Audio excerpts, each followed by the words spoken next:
Hello friends, स्वागत है आपका फिर से हमारे चैनल ब्रिलियंस 53 में। जैसा कि आपको पता है, हमने छठवां पेपर हिंदी में आपका बहुविकल्पी, अति लघु और लघुत्तरी के सारे प्रश्नों को सॉल्व करा दिया है, एनालिसिस करवा दिया है, पढ़ा दिया है, समझा दिया है।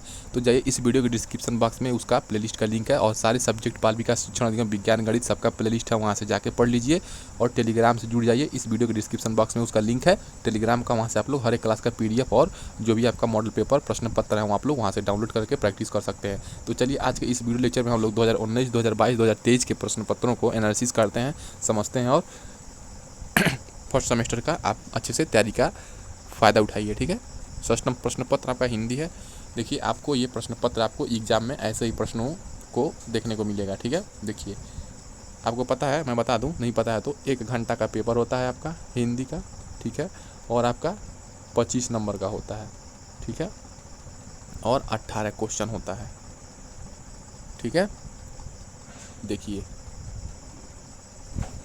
नूतन का विलोम शब्द। ठीक है, नूतन माने नया और उसका प्राचीन हो जाएगा विलोम शब्द। ठीक है, य वर्ड है तो य वर्ड क्या है आपका, य क्या है, य र ल व आपका अंतस्थ व्यंजन है।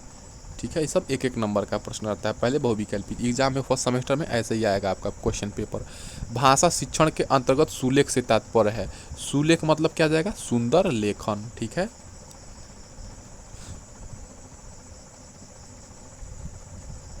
देखिए, ज्ञ वर्ण किन वर्णों के संयोग से बना है, तो ज्ञ किन वर्णों के संयोग से बना है, यानी कि ये संयुक्त व्यंजन है। देखिए, ज्ञ भी संयुक्त व्यंजन है, स्र भी, त्र भी। ठीक है, ये क्या है आपका, सब संयुक्त व्यंजन है।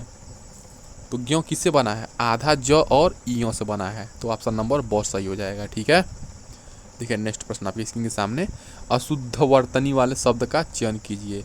तो अशुद्ध इसमें कौन सा है आपका, बताइए बताइए बताइए बताइए, कमेंट करके बताइए। अति उत्तम है, अत्याधिक है, अन्वय है, अभ्युदय है।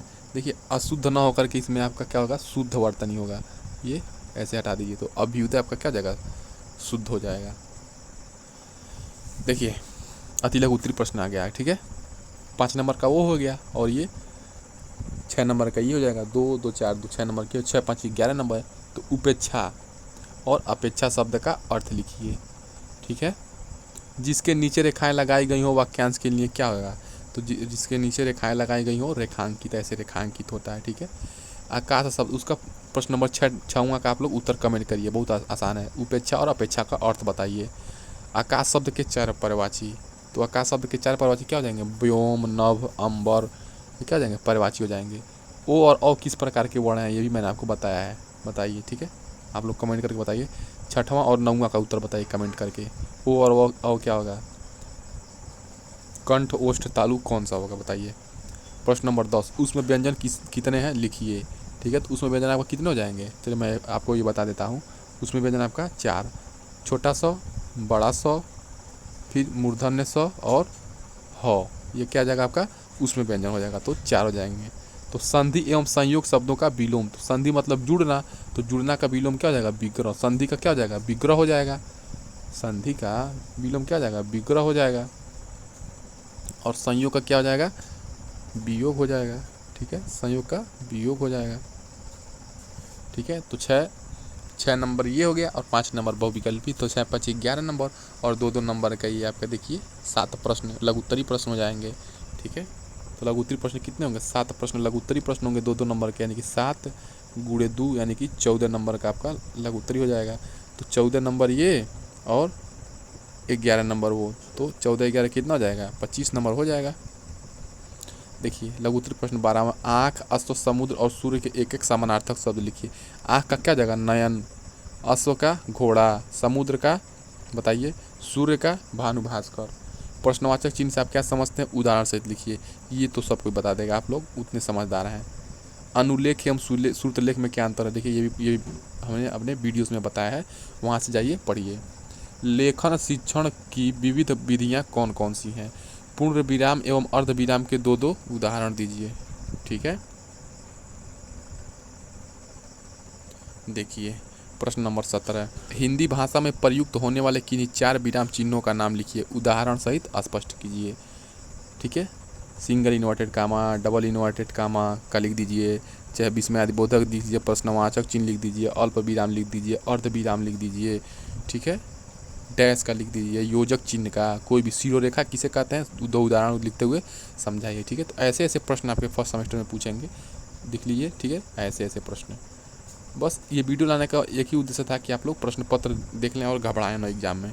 परीक्षा प्रश्न पत्र 2022 षष्ठम प्रश्न पत्र हिंदी, देखिए वस्तुनिष्ठ प्रश्न हम लोग पढ़ते हैं, देखिए प्रैक्टिस करते चलना। मैं आपको बहुविकल्प भी बता दे रहा हूँ, अति लघु और लघु आप लोग खुद से प्रैक्टिस कर लीजिएगा, मैंने वो पढ़ा दिया आपको। अंतस्थ व्यंजन की संख्या है, तो अंतस्थ व्यंजन आपके कौन कौन से होते हैं, य, र, ल, व, तो कितने हो जाए अंतस्थ व्यंजन 4 हो जाएंगे, तो ऑप्शन नंबर 100 हो जाएगा सही। दूसरा देखिए स्पर्श व्यंजनों की संख्या है, तो स्पर्श व्यंजन कितने हो जाएंगे 25 हो जाएंगे, ठीक है। निम्न में से कौन महाप्राण नहीं है, तो आपका क महाप्राण नहीं है, ठीक है। कृष शब्द का विलोम, कृष शब्द का विलोम क्या हो जाएगा, स्थूल हो जाएगा, ठीक है। देखिए इनमें से भाषाई कौशल नहीं है, कौन नहीं है, तो भाषा के देखिए भाषा के पढ़ने के 4 होते हैं, सुनना यानी कि सुबो पली, तो सुनना, बोलना, पढ़ना और लिखना, ये भाषा क्या हो जाएंगे 4 कौशल होते हैं, जिसमें से आपका वाचन भी है, पठन भी है, लेखन भी है, लेकिन आपका गद्य नहीं है, तो यही आपका उत्तर हो जाएगा, नहीं का उत्तर नहीं। अति लघु उत्तरीय प्रश्न देखिए, ह्रस्व स्वर किसे कहते हैं, तो जिन वर्णों के उच्चारण में कम समय लगता है या एक मात्रा का समय लगता है उन्हें ह्रस्व स्वर कहते हैं, जैसे अ, ई, उ, री, ठीक है। सुधा एवं पंकज शब्द का अर्थ लिखिए, तो सुधा माने अमृत, पंकज माने कमल, ये बहुत ईजी है, ठीक है, ज़्यादा घबराने की बात नहीं है। कारक चिन्ह की, कारक किसे कहते हैं, कर्ता कारक चिन्ह बताइए। देखिए आपने अगर चिन्ह नहीं याद किया विभक्ति और उसके चिन्ह, कर्ता ने कर्म को करण से के द्वारा, अपादान काकों के लिए, ठीक है, संप्रदान से अलग होने के लिए, संबोधन है, अरे तो ये वाला जो होता है आपको कारक का जो चिन्ह होता है ये आपको याद करना चाहिए, एग्जाम में पूछता है, वनडे एग्जाम में भी। तो कारक चिन्ह क्या होते हैं, क्रिया के स्थान पर जो आपका प्रयोग होता है वही आपको क्या जाएगा, कारक चिन्ह हो जाएगा, ठीक है। इसका एक्सप्लेनेशन अभी हम आपको नेक्स्ट स्लाइड में बताते हैं। कारक किसे कहते हैं, अभिव्यक्ति के साधनों के नाम लिखिए, ठीक है। तो अभिव्यक्ति अपने विचारों भावों को हम लोग और आप कैसे व्यक्त करते हैं, या तो लिख करके, या तो मौखिक रूप से यानी कि ओरली, या तो रिटन फॉर्म में, तो लिखित और मौखिक हो जाएगा। विराम चिन्ह का आशय स्पष्ट कीजिए, तो विराम का अर्थ होता है रुकना या ठहराव, यानी कि जब वाक्य को समाप्त कर लिया जाता है या थोड़ा ठहराना होता है तो विराम चिन्ह का प्रयोग करते हैं। और विराम चिन्ह अनेक प्रकार के होते हैं, जैसे single inverted comma, double inverted comma, योजक चिन्ह, प्रश्नवाचक चिन्ह, विस्मयादिबोधक चिन्ह, ठीक है, ऐसे होते हैं। मॉन्टेसरी विधि का उपयोग कब किया जाता है, तो बच्चों को लिखना सिखाने के समय, जब बच्चों के ज्ञानेंद्रियों के जो भी श्रवण ज्ञानेंद्रियाँ उनको एक्टिव करने के लिए मॉन्टेसरी विधि का प्रयोग किया जाता है। सर्वप्रथम इस विधि के खोजकर्ता कौन थी, मारिया मॉन्टेसरी जी थी, ठीक है। और इस मॉन्टेसरी पद्धति में बच्चों के जो गत्ते या लकड़ी के कागज़ होते हैं उन अक्षरों को क्या किया जाता है, उस पर बच्चे हाथ फेरते हैं और उसे समझते हैं और फिर लिखते हैं, तो ये सारे फायदे होंगे, ठीक है। देखिए आपके लघु उत्तरीय प्रश्न देखिए, प्रश्न नंबर 12 है, शिरोरेखा किसे कहते हैं, 2 उदाहरण हुए समझाइए। ये सारे प्रश्नों का उत्तर 10 प्रश्न आप लोग देखते जाइए, ऐसे ऐसे प्रश्न पूछेंगे। लेखन शिक्षण को महत्व, श्रुत लेख का यानी कि सुन कर लिखने वाला बच्चे, यानी कि जब टीचर बोलता है बच्चे लिखते हैं तो उसका क्या महत्व है। उच्चारण व्यंजन कौन से हो जाएंगे, छोटा सा, बड़ा सा, ठीक है। देवनागरी लिपि की विशेषताओं का वर्णन, तो देवनागरी लिपि क्या है, हिंदी की जो लिपि है देवनागरी लिपि है, इसका विकास ब्राह्मी लिपि से हुआ है, ठीक है। विलोम शब्द, तुकांत शब्द, ये सब प्रश्नों का बहुत ईजी है, आप लोग लिख लेंगे। विलोम मतलब उल्टा, तुकांत मतलब क्या जाएगा, लोकोक्ति के समान ही जो होता है उसे तुकांत शब्द कहते हैं। समानार्थी शब्द जानते ही हैं, समान अर्थ वाले। अनुस्वार एवं अनुनासिक जानते ही हैं, ठीक है। स्वरों के ऊपर लगने वाले मात्रा को देखिए, जैसे देखिए रंग हो गया, ठीक है, तो ये क्या हो गया आपका, ये अनुनासिक हो गया। जैसे वहाँ, तो वहाँ आप लिखेंगे चंद्रबिंदी लग जाती है, आपको क्या जाएगा, अनुनासिक हो जाएगा। तो यही सारी चीज़ें हैं। देखिए प्रश्न पत्र 2023, देखिए ये तीसरा सेट है आपका प्रश्न पत्र 2023 का, यानी कि तीसरा है ये प्रश्न पत्र, षष्ठम प्रश्न पत्र हिंदी। देखिए चलिए हम लोग बहुविकल्पी तो कर ही लेते हैं, बाकी प्रश्न आप लोग नेक्स्ट स्लाइड में देखिएगा। मूल स्वर हैं, तो मूल स्वर कौन हो जाएंगे, अ, ई और उ और री आपके मूल स्वर हो जाएंगे, ठीक है। किन कार्यों को अर्धस्वर कहा जाता है, तो किन कार्यों को अर्धस्वर कहा जाता है बताइए आप लोग, य, व, ड, ढ, छ, ज, र, ल, आप लोग कमेंट करके बताइए। निम्न अक्षर में महाप्राण है, महाप्राण कौन है आपका, ह हो जाएगा, ठीक है। अल्प प्राण आपका क हो जाएगा। निम्न में कौन सा शुद्ध शब्द है, शुद्ध शब्द आपका क्या हो जाएगा, वानर हो जाएगा, ठीक है। ये बहुत इजी क्वेश्चन है।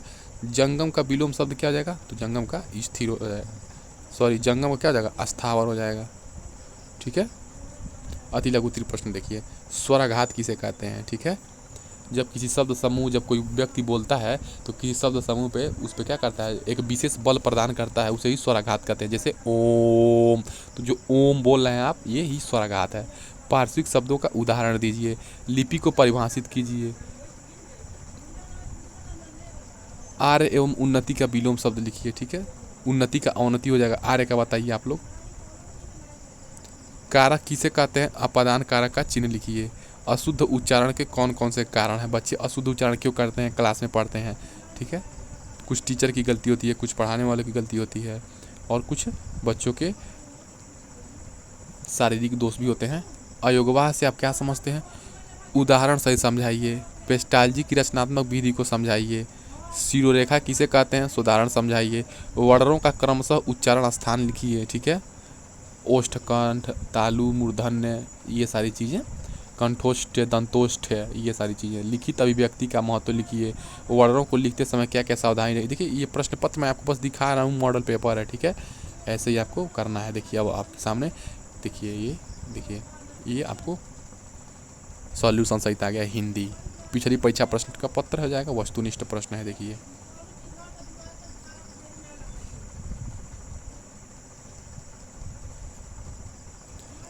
अंतस्थ व्यंजन की संख्या क्या हो जाएंगी, 4 हो जाएंगी। और कौन कौन से, य, र, ल और व, ये आप क्या हो जाएंगे, अंतस्थ व्यंजन हो जाएंगे। स्पर्श व्यंजनों की संख्या कितने हो जाएंगे, स्पर्श व्यंजन आपके 25 हो जाएंगे, ठीक है। निम्न में कौन महाप्राण नहीं है, तो कौन महाप्राण नहीं है आपका, क, ठीक है। बहुत ईजी, ऐसे आपको बस मैं प्रैक्टिस सेट कर। देखिए आप ये वीडियो देख लेते हैं, जो भी आप मेरे चैनल पे हैं, तो एकदम आप आश्वस्त रहिए, आपके फर्स्ट सेमेस्टर में अच्छे मार्क आएंगे, ठीक है। 25 में से आप कम से कम 20 प्लस ला देंगे, एकदम गारंटी है। क्रिस शब्द का विलोम है, ठीक है। और जो अच्छे से पढ़ेंगे वो 25 में 25 भी ला देंगे भाई। क्रिस शब्द का विलोम क्या हो जाएगा, क्रिस का क्या जाएगा, स्थूल हो जाएगा। इनमें से कौन भाषाई कौशल नहीं है, मैं प्रश्न अभी इसका उत्तर ऊपर ही बताया तो गद्य हो जाएगा। अति लघु उत्तरीय प्रश्न, ठीक है। देखिए बहुविकल्पी के बाद 5 बहुविकल्पी हो गया और 6 अति लघु उत्तरीय, तो 6 5 11 नंबर ये हो जाएगा। हरस स्वर किसे कहते हैं, तो अ, ई, उ, री को क्या कहते हैं, हरस स्वर कहते हैं। यानी कि एक मात्रा का समय लगता है इन वर्णों के, इन स्वरों के उच्चारण में, उन्हें हरस स्वर कहते हैं, ठीक है। हरस स्वर या लघु स्वर। प्रश्न नंबर 7 देखिए, सुधा एवं पंकज शब्द का अर्थ लिखिए। तो सुधा का क्या हो जाएगा, अमृत हो जाएगा, पंकज का कमल हो जाएगा।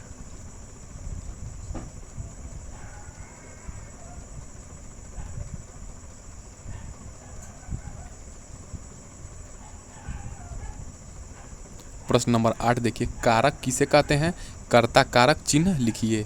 तो क्रिया के द्वारा प्रत्यक्ष संबंध रखने वाले शब्दों को कारक कहते हैं, और कार्य को करने वालों को कर्ता कहते हैं, ठीक है। यानी कि जो कार्य करता है उसे कर्ता कहते हैं, यानी कि सब्जेक्ट कहते हैं। कर्ता मतलब क्या जाएगा, सब्जेक्ट। जैसे राम घर जाता है, तो घर कौन जा रहा है, राम जा रहा है, तो राम क्या हो जाएगा, कर्ता हो जाएगा, ठीक है। ये आपको इसका चिन्ह ने है, तो कर्ता ने, कर्म को करण से, ठीक है, यही होता है। प्रश्न नंबर 9, अभिव्यक्ति के साधनों के नाम लिखिए।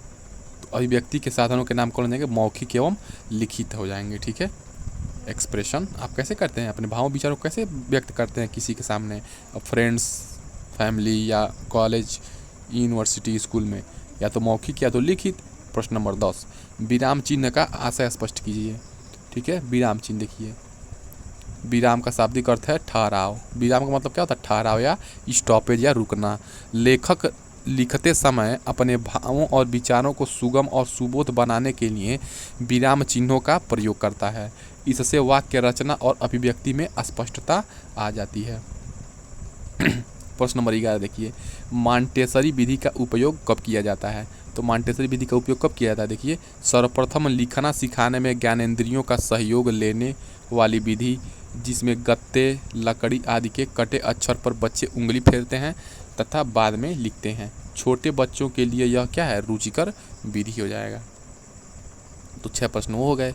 ठीक है, अब देखिए लघु उत्तरीय प्रश्न आपके कितने हो जाएंगे, 7 प्रश्न, 2-2 नंबर के।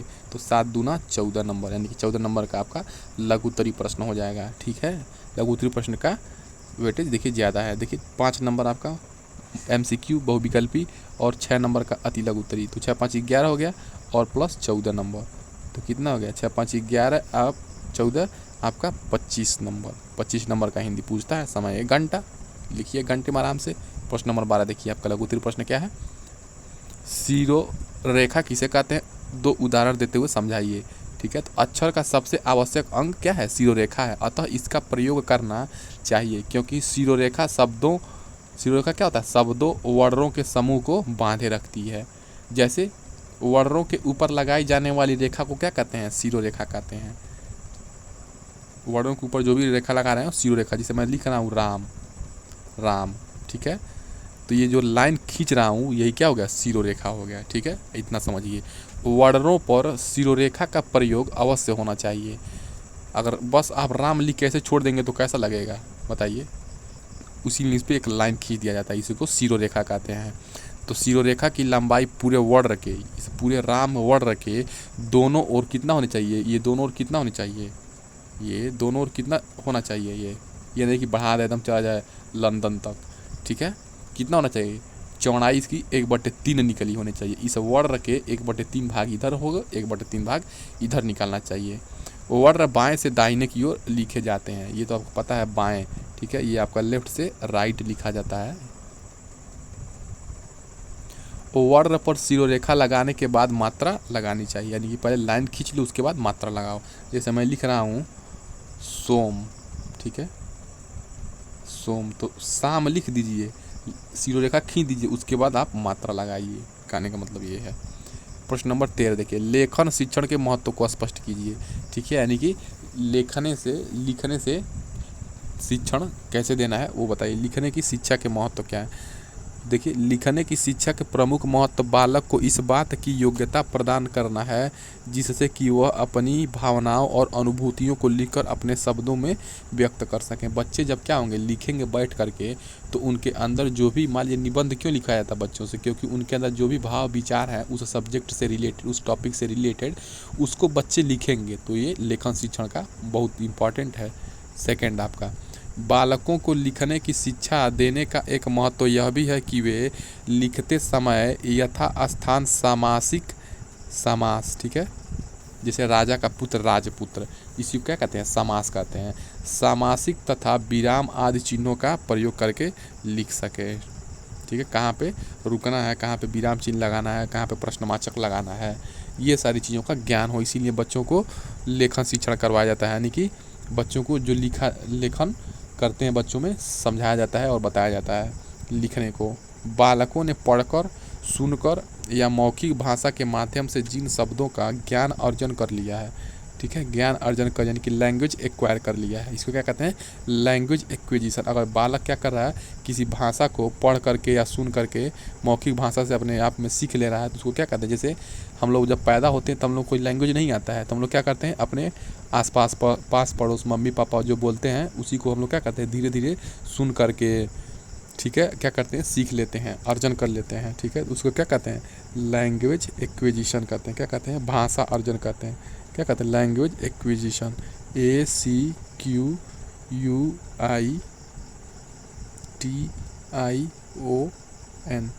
ठीक है, आपका लैंग्वेज एक्विजिशन हो जाएगा। छात्र इन शब्दों का प्रयोग लिखकर कर सकते हैं।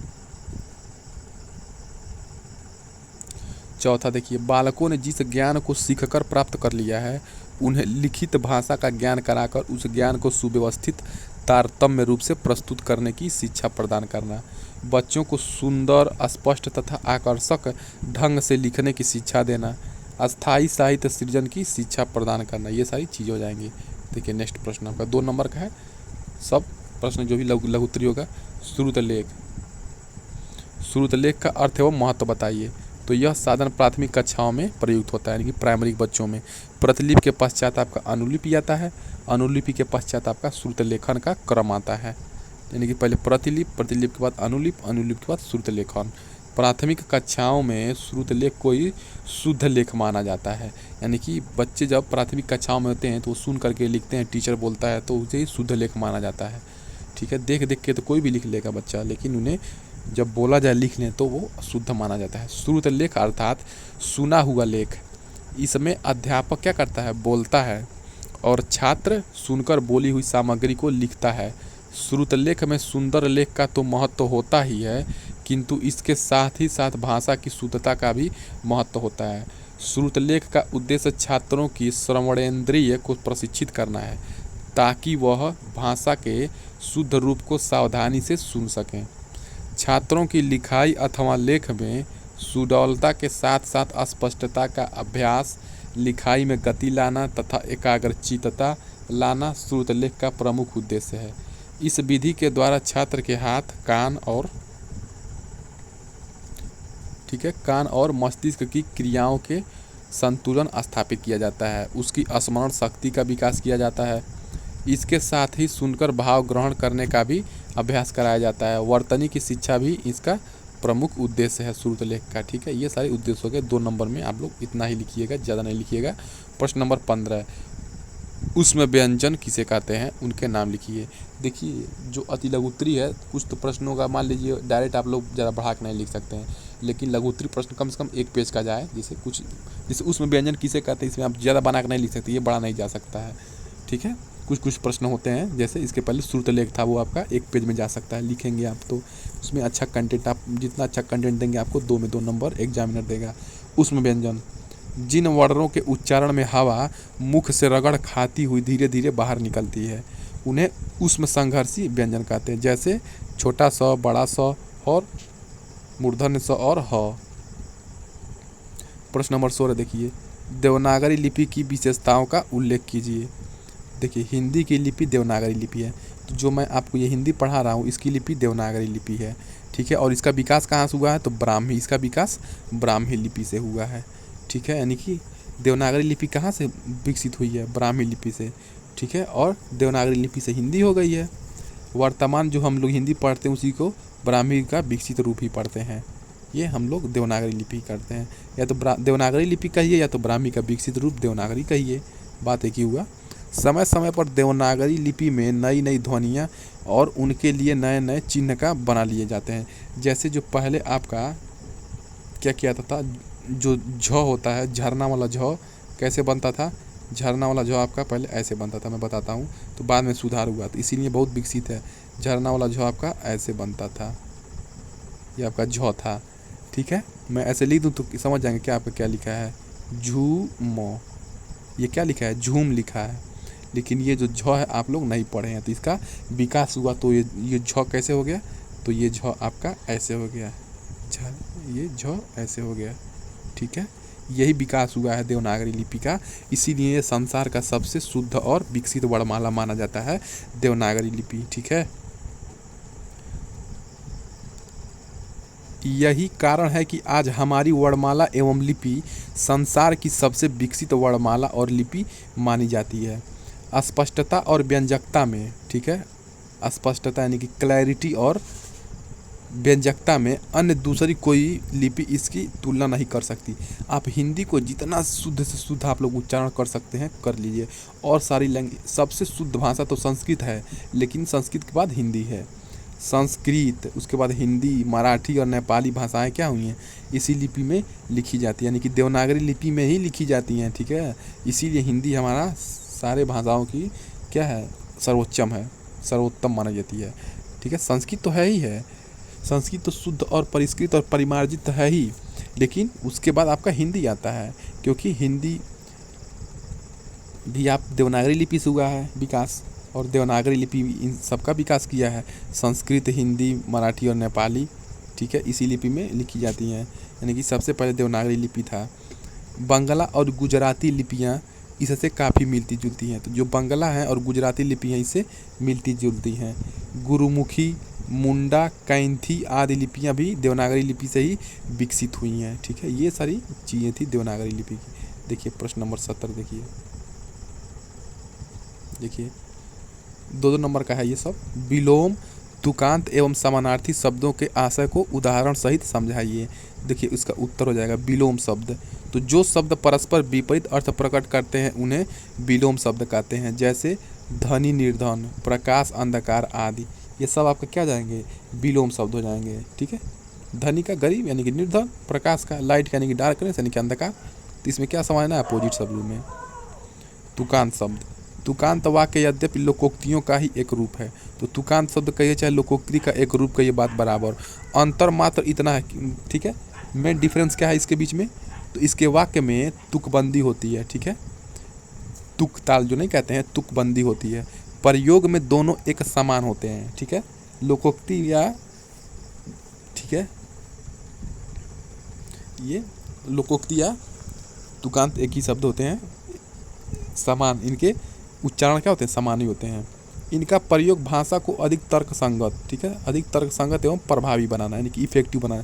जैसे आपका लोकोक्ति जो नहीं होता है, गाँव में बोला जाता है एक अनार 100 बीमार, तो वो देखिए क्या होता है, उससे भाषा क्या होती है, तर्क संगत बन जाती है। लोग तर्क करने लगते हैं, भाई इसका मतलब क्या हुआ, प्रभावी भी लगता है। ठीक है, ये सारी अंधे को लाठी का सहारा, ऐसे ऐसे सब आपके लोकोक्तियाँ जो होती हैं। तुकबंदी होने के कारण जनमानस, ठीक है, जो भी जनमानस है इसको शीघ्र ग्रहण कर लेता है और उसके मानस पटल पर अस्थायी रूप से अंकित हो जाता है। तो ये सारी फायदे हो जाएंगे तुकांत शब्द। उसके बाद समानार्थी शब्द देखिए, समानार्थी को पर्यायवाची या समानार्थी शब्द कहते हैं। एक अर्थ को, ठीक है, एक अर्थ को प्रकट करने वाले अनेक शब्दों को पर्यायवाची या समानार्थी शब्द कहते हैं। ठीक है, प्रत्येक भाषा में ऐसे शब्द हुआ करते हैं। हिंदी में जल को नीर, वारी, पानी भी कहते हैं। देखिए लास्ट प्रश्न आपका, देखिए ये प्रश्न नंबर 18, अनुस्वार एवं अनुनासिक ध्वनियों में क्या अंतर है, सोदाहरण सहित स्पष्ट कीजिए। अनुस्वार, यह स्वतंत्र वर्ण नहीं है। स्वर वर्ण के ऊपर जो बिंदु लगाया जाता है उसे अनुस्वार कहते हैं। जैसे रंग के ऊपर बिंदी लगाए, रंग, ये सब अनुस्वार। रंग, भंग, वंश, ये सब क्या जाएगा, आपका अनुस्वार हो जाएगा। ठीक है, अनुनासिक देखिए, अनुनासिक, अनुनासिक वह नासिक ध्वनि है। अनुनासिक क्या है, वह नासिक ध्वनि है, यानी कि नाक से निकलने वाली ध्वनि है, जिसका संकेत ये देखिए, कटोरी के ऊपर एक बिंदी है। जब स्वर बिना किसी अवरोध के नासिका से उच्चारित हों तब ये स्वर अनुनासिक कहलाते हैं। ठीक है, जब कोई स्वर बोल रहे हैं, जैसे आप बोल रहे हैं कहाँ, यहाँ, वहाँ, तो डायरेक्ट क्या हो रहा है, बोल दे रहे हैं आप, इसे कोई अवरोध नहीं हो रहा कहीं से, तो इसे ही अनुनासिक कहेंगे। हंस, यहाँ, वहाँ, कहाँ, झांसी, ये सारी चीज़ें क्या हो जाएंगी, अनुनासिक हो जाएंगे। देखिए नेक्स्ट प्रश्न पत्र 2023 का है, हम लोग नेक्स्ट वीडियोस में पढ़ते हैं। एक ही वर्ष का और बचा है प्रश्न पत्र 2023 का। चलिए, जो भी हमारे चैनल को पहली बार देख रहे हैं, चैनल को लाइक, शेयर, सब्सक्राइब जरूर कर लें फ्रेंड्स, ताकि आपको यहाँ से बहुत सारी चीज़ें, कंटेंट प्रोवाइड कराया जाएगा फ्री ऑफ कॉस्ट। तैयारी करिए और आप अच्छा तैयारी करिए और टीचर बनिए, भावी टीचर बनिए। और सीटेट का भी आप लोग तैयारी कर सकते हैं मेरे चैनल से। ठीक है, वहाँ पे मेन टॉपिक मैंने पढ़ा दिया है। इस वीडियो के डिस्क्रिप्शन बॉक्स में टेलीग्राम से जुड़ करके आप लोग ये प्रश्न पत्र को डाउनलोड कर लीजिएगा और आप लोग एग्ज़ाम के टाइम में प्रैक्टिस कर लीजिएगा। चलिए, आशा करते हैं आपको समझ में आया होगा हमारा क्लास। ठीक है, तो आप लोग कमेंट बॉक्स में ज़रूर आप लोग उसका फीडबैक दे देंगे। मिलते हैं नेक्स्ट वीडियो में। जय हिंद।